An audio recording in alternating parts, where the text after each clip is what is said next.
بسم اللہ الرحمن الرحیم نحمدہ ونصلی ونسلم علی رسولہ الکریم۔ تمام دیکھنے اور سننے والوں کو السلام علیکم ورحمۃ اللہ وبرکاتہ۔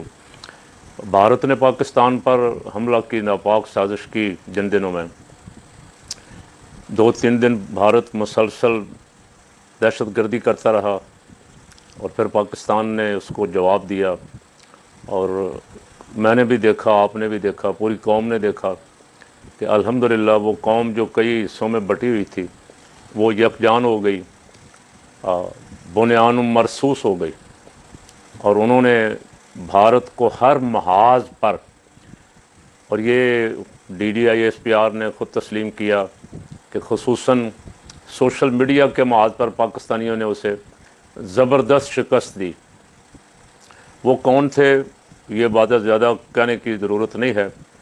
ہمارا طبقہ جو ہے الا ماشاء اللہ چند علماء حق جو ہیں ان کے سوا مختلف مسالک میں مختلف علماء حق بولنے والے بھی ہیں، اور خوشامدیوں سے تو یہ طبقہ بھرا ہوا ہے، اور ہر دور میں رہے ہیں، اکبر کے دور میں، جہانگیر کے دور میں، اور ہر بادشاہ کے دور میں خوشامدی زیادہ رہے ہیں، اور امام اعظم اور امام احمد بن حنبل کے پیروکار تھوڑے رہے جو حق بولنے والے بھی الحمدللہ نیزوں پہ چڑھتے رہے، اب توپوں کے آگے باندھ کے ان کو بموں سے اڑایا جاتا رہا۔ جنگ آزادی میں جو قربانیاں انہوں نے دی، ان کو تھوڑا سا ہلا شیری دے دیں، آپ شاباش کہہ دیں تو بس وہ شروع ہو جاتے ہیں پھر زندہ باد مرد آباد جو بھی کرنا ہوا انہوں نے۔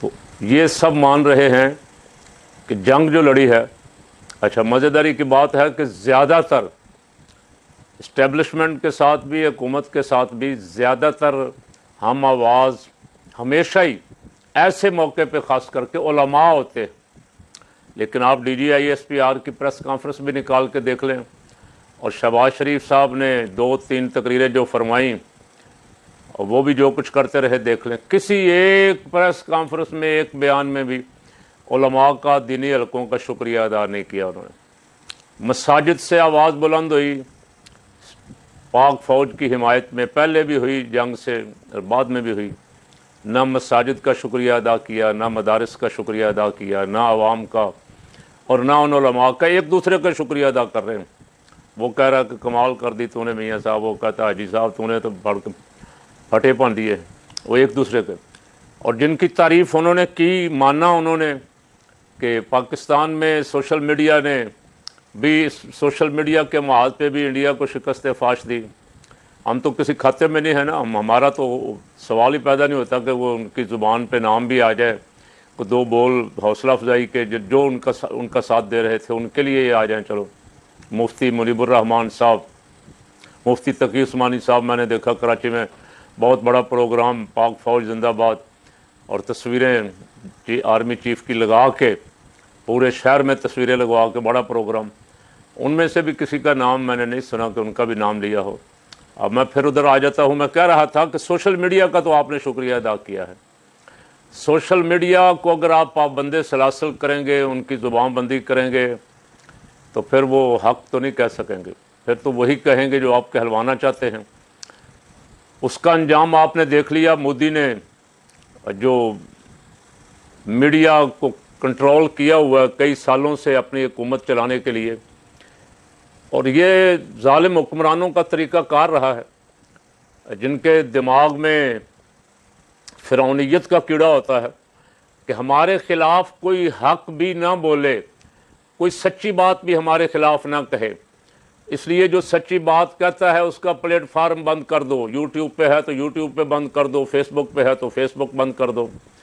تو صاحب ابھی تو 2 دن پہلے آپ تعریف کر رہے تھے کہ سوشل میڈیا نے پاکستان کے لیے، پاکستان کے دفاع کے لیے بہت بڑا کردار ادا کیا ہے، دشمن کو اس محاذ پہ شکست فاش دی ہے، اور مودی نے جو میڈیا خریدا ہوا تھا اس میڈیا کا جو حشر ہوا ہے، شاہ سے زیادہ شاہ کے وفادار۔ ابھی مودی نے تو اعلان نہیں کیا تھا لیکن میڈیا نے اعلان کر دیا، اسلام آباد بھی فتح ہو گیا، کراچی بھی فتح ہو گیا، لاہور بھی ہم پہنچ گئے ہیں اور چائے پینے والے ہیں لاہور میں۔ یہ بڑا پرانا خواب ہے انڈیا کا، 65 سے میں بھی سنتا آ رہا ہوں۔ تو مودی کا میڈیا ملک میں بھی بدنام ہوا، قوم نے بھی ان کو